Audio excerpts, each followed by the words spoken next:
Bebe. Wala nga po kami. Wala din kayong pagkain? Wala? Gusto ko lang sana po magbalikan na sila papa. Para buo na po ulit ang pamilya namin.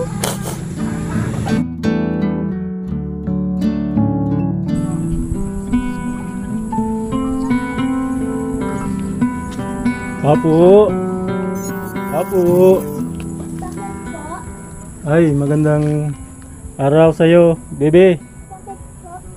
Andyan ba sa papa mo? Andun po. Hingi sana akong pagkain. Ubusan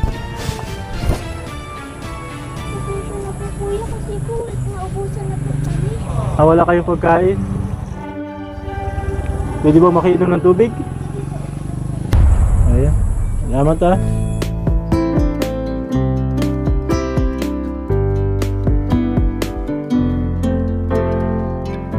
Wala pala kayong pagkain dyan? Wala po.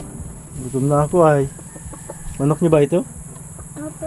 Parang masarap yan lutuin ah. Gutom na ako ay. Wala nga po kami. Wala din kayong pagkain? Wala.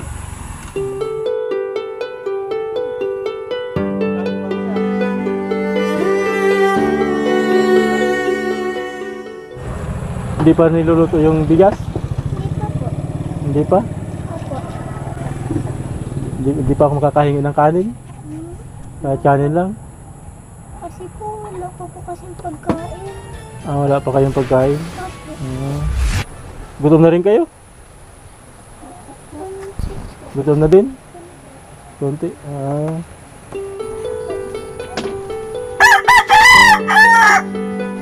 Magpahuli ng manok ah. Wala pala akong makakain ah. Meron ka dyan 5 piso? Tutoy? Wala. Pero pala tayong gutom ah. Salamat sa tubig ah. Ay ito, alaga mo ito? Anong pangalan niya? Gabi po. Ha? Gabi? Ay! Gabi. Man.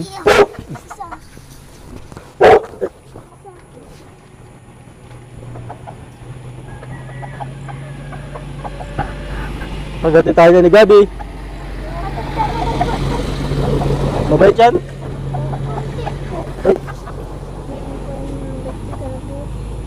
Sige oh, salamat sa tubig ah.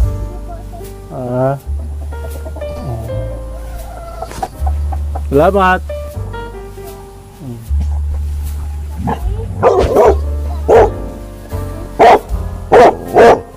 Sige. May dala ko sa iyo oh. Salamat sa tubig ah. Naiiyak ka? Tutuwa ka?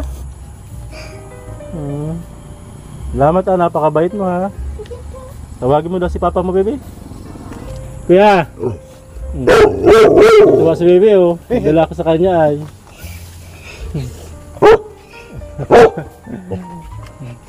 Bakit ka naiyak, bebe?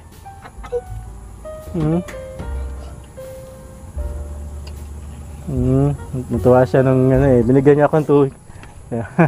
Kayo po yung tatay. Kayo. Opo. Ayan. Ano po pangalan niyo, kuya? Bakit inano mo na bigas? Ako po yung nagbahog. Ano po pangalan niyo, kuya? Joey. Joey, ayan. Si bebe po. Jasmine Rose. Jasmine, ayan. Bakit ka naiyak, bebe? Masaya ka ba? Ay, lalagay ko ito dyan sa'yo ha. Hawakan mo nga ito, bebe. Ayan, hawakan mo lang. Bakit ka naiyak? Bebe? Natuwa ka? Opo. May ano dyan oh. Pagkain oh. Salamat sa kabaitan mo ha. Hindi ka man natakot sa akin. Hindi man po. Ayan, salamat sa tubig ha. Opo. Ayan. So, dahil sa kabaitan nyo, ano? Kaya natakot sa akin. Ayan. So, dadagdagan ko pa yung bibigay ko sa inyo. Hindi lang yan. Ito, bebe oh, hawakan no. Salamat ni papa po. nyo. Ayan, Pero sinabi mo kanina, bebe, nasaan sa mama mo? Nasa Maynila po. Babalik pa ba siya sa inyo? Hindi na po. Bakit? Nag-ibang asawa na po. Siya? May ibang pamilya na? Opo. Namimiss mo na ba sa mama mo? Opo. Namimiss mo na? Mahirap pa. Dito ka, bebe. Pwedeng dito ka. Ano pala kuya? Hindi Hindi na po pala bumabalik dito yung misis mo. Hindi na po. Kaya ano na, ibang pamilya na rin. May ibang pamilya na. Opo. So kayo na po yung nagpapalaki sa kanila. Opo. Kamusta naman po yung buhay dahil kayo na lang yung papalaki? Pinakaya naman kahit mahirap. Kakayanin na lang. Kakayanin po. Di nang bigla po kayong iwanan ng misis mo, naging napakahirap kasi kayo na yung mag-aalaga, kayo pa yung magtatrabaho. Opo. Pero ngayon, nagkakaano naman kahit malalaki naman at maano naman ito, mature naman ang Mature isip. na nakapagluto na po sila. Eh paano po So, nung paano- ilang taon po ito nung umalis si misis nyo? Ang ano pa, isang taon, Isang taon, sanggol pa. sanggol pa. Halos naglalakad pa lang. Opo. Ano pa lang. Siya.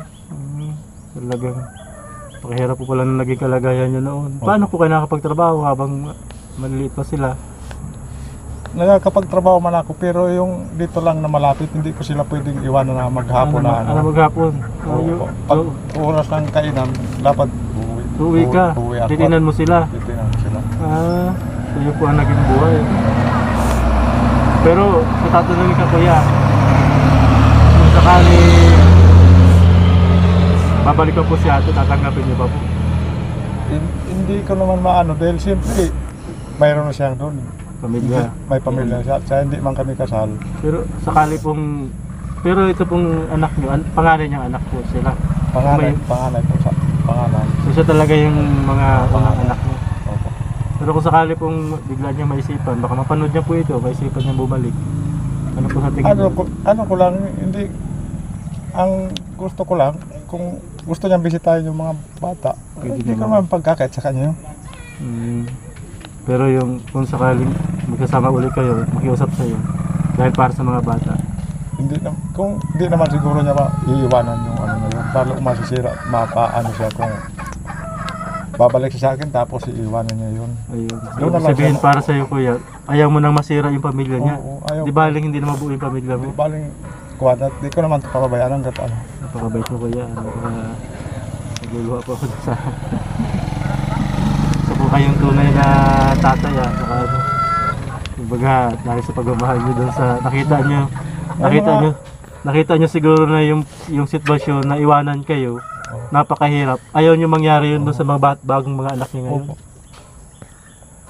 Pero nung kuwan pa, may mga pagkakataon magtrabaho ako.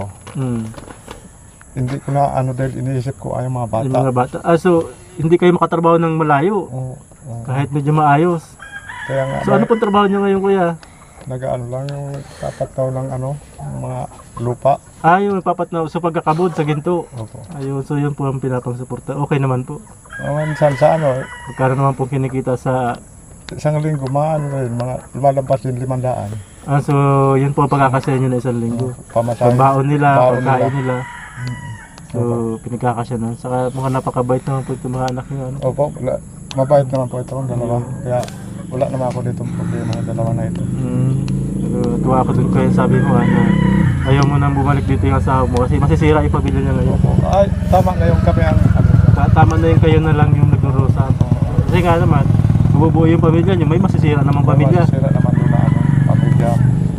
Hindi na ba kayo nagpamilya mula na nangyari sa inyo? Ay, hindi na, mahirap din kasi makakuha ka ng ano. Ganun Hindi tratuin na maayos yung anak mo, siyempre. Unang-una, ako ang masasaktan sa ano. Yun ang iniisip ko yan. Baka hindi sila tratuin na maayos. Unang-una, pag nasaktan yung mga bata, ako una masasaktan pag nakita ko sila ano. Hindi maayos yung trato ng ano. Kaya pala, ayaw mo na rin mag-asawa. Napakabuting dala ko yung tatay. Ano po? Bibig po ako sa kabutihan mo. Ano? So, napaka-mapagsakripisyo mo kahit nagkatrabaho ka, bumabalik-balik ka dito para tingnan sila. Tapos di ka makatrabaho ng malayo dahil wala ka bang kamag-anak na pwede mabilinan sa kanila para makapagtrabaho kayo? Mayroon naman akong kamag-anak dito. Kaso, Gusto mo lang talaga na ikaw yung para mag-alaga sa kanila? nakatulong nga sila sa akin. Sinusumbat pa nila. Ganun po. Ganun. Yung ano, so mas gusto mo na lang na sariling sikap na lang talaga? May gusto doon magtrabaho ka niya na ganito. Sabi ko, mas matimbang sa akin yung bata. Ano okay. kaligtasan nila. Ayun, Eh tama. pag di ko sinano nila yung ano, nasa pinamamalita nila, tamad ako. Ganun. Oo. Pag hindi kayo umaalis, sinasabihan tamad, napapabayaan mo yung mga bata.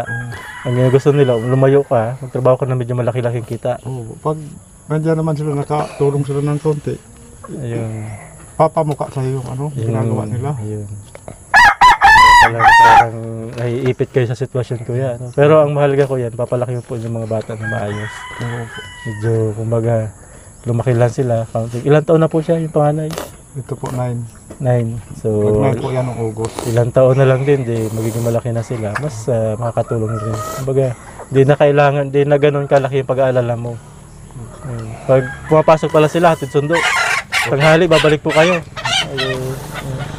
Ikaw, bebe, anong masasabi mo? Mamimiss mo ba? Pagbabalik ba sa mama mo dito? Gusto mo pa? Gusto mo ba mabalik sa mama mo? Ayoko na po. Bakit? Ayaw mo ba ng may nanay? Pero gusto mo siya makita. Mahal mo ba sa mama mo? Mahal mo siya? Kunti. Kunti. Ayun. Anong gusto mong sabihin kung sakali mapanood sa mama mo? Anong gusto mong sabihin sa kanya? Gusto ko lang sana po magbalikan na sila papa. Para buo na po ulit ang pamilya namin.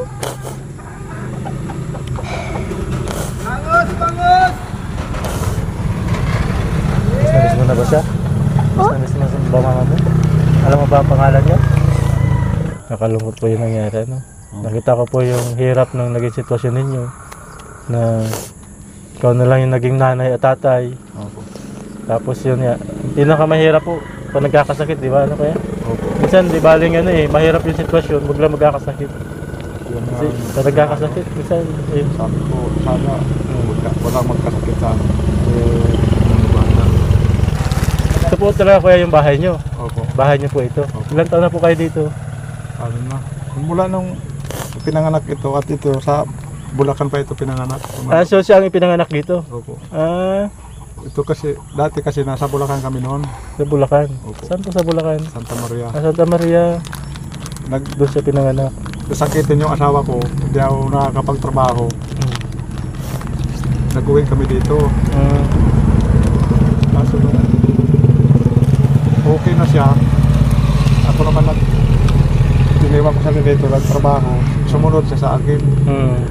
Sabi, akala ko, okay dahil maayos yung plano niya na makatulong sa akin para may maipon. Hindi, at nalaman ko na lang na may na pala siyang iba. Pamilya na. Puro, pa lang, karelasyon pa lang. Ayun. So doon niyo po nalaman sa Bulacan? Oo, dahil nung nandito na kami. Nandito na kayo? Dito na kami. Nung nandun sa Bulacan, wala naman Kakalungkot po ang Isa pa nangyari. lang anak namin. Tapos nung nagpamadila nga ako noon, gano'n na nakita ko lang sa cellphone. Kasi ginamit niya yung cellphone kundi siya nag-log out Oo. Facebook. Kaya ako naman sa cellphone, hindi naman ako makalikot na yung ganyan. Hindi siya nag-log out sa cellphone. So naroon yung Facebook niya? Opo, yung mga Message. nila, yung Message, usapan. conversation, Oo. nakita ko doon. Kilala niyo po ba yung lalaki? Bali, nila daw ang naging noon? Taga, isa Palawan, tapos yung isa ngayon, Bicol. Pinubatan. Ayun. So iba pa yung nakita mo noon, iba na naman ngayon. So kanino po siya doon may anak? Pareho. Doon lang sa isa, yung ngayon, sa ngayon. Yung taga Bicol po. Ayun. Nakakalungkot po, nakakaawa yung mga bata. So yun yung parang masakit doon. Minsan, di baling maiwanan tayo. Basta, huwag tayo lang. Ano po, baka ikaw. Pero pag may mga batang ganito maliliit, ang mas masakit yung sa kanila yung lalaki silang walang nanay na mag-aaruga, ano po. Pero nakita ko naman kuya parang, so ang nangyari, parang nanay at tatay ka na. Opo. Ikaw na talaga yung nag-aasikaso ng lahat. Salamat sa may pang, na sila pambiling damit. Ayan, opo, ayan. So, pera niyan, baby ha. Ibigay mo kay Papa yan para may mabili sa inyo kahit paano. Ang bukas bibili tayo damit. Bibilin damit kuya. Ayun. Ano pa? Ikaw, ano naman sa iyo? Anong gusto mo? Yes. Short? Short. Talagang damit at short Ano masasabi mo? Thank you po. Ayun. Ayos, bibili may kilas ka? Meron po. Ayun Ikaw, bebe, anong masasabi mo, bebe? Thank you po. Natatawa ka ba? Ayun. Salamat doon sa tubig ha. Hindi ka na natakot sa akin kanina? Hindi man po. Hindi naman. Bakit? Hindi mo naman inisip na kukunin yung manok papa mo? Hindi po. Ayaw ibigay sa akin yung manok niya eh. Kinakabahan niya po yung kapatid ko. Kaganina kala niya po kukuhain talaga. Akala niya kukuhain talaga yung manok. Anong sabi sa'yo? Baka daw kunin yung manok. Sa ano yan, dito yan sa Sabi ko hingin ko na yung manok eh. Hindi po, kay papa po yan. dito yan sa ano, iniwanan ko sa Ayan. alis yung Natakot ka ba kukunin ko yung manok mo? Ha? Ha? Ha? Bakit ayaw mo ibigay sa akin? Manok nyo, alaga, magalit papa? Magagalit? Ayan di, ano kaya? Baka minsan po makabalik ulit kami dito. Ano? Opo, maraming salamat po. Salamat din po. Ayan, ano po. Anong gusto mong dala namin sa sunod pag nagbalik kami? Ha? Ayos, Oo. laruan. Anong gusto mong laruan? Baka may makadala kami laruan. Sa'yo, baby, anong gusto mong dala namin? Ha? Yung school supplies ko lang po. Ha? School supplies. Ah, school supply. Talagang napaka-mature na mag-isip ko yan. Hindi laruan, hindi kung ano, school supply. Ano. Ayun, sige, baka may madala kami. Ano. Ayan. Bukas mabili tayo ng ano niya, damit. Ayan. Ang dami. 1, 2, 3. Magkano yan, baby? 3,000. Aba, alam na. Ayan, ano. So, parang may mabibili das papa mong damit ninyo. Opo. Para pag meron kayong pupunta sa palengke, di may bagong damit. Ano? Ayan.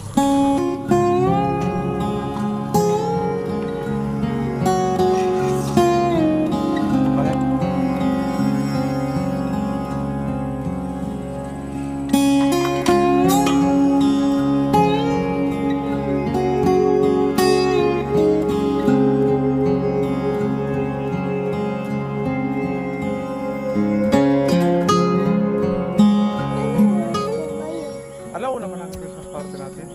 Umaga po. Masakay tayo sa jeep. Umaga po. May balik mo yan doon. Ito ang laruan niya mga kabal dito sa... Oh, yun, lumakas. Saan ang bala? Wala nang bala. Tingin daw.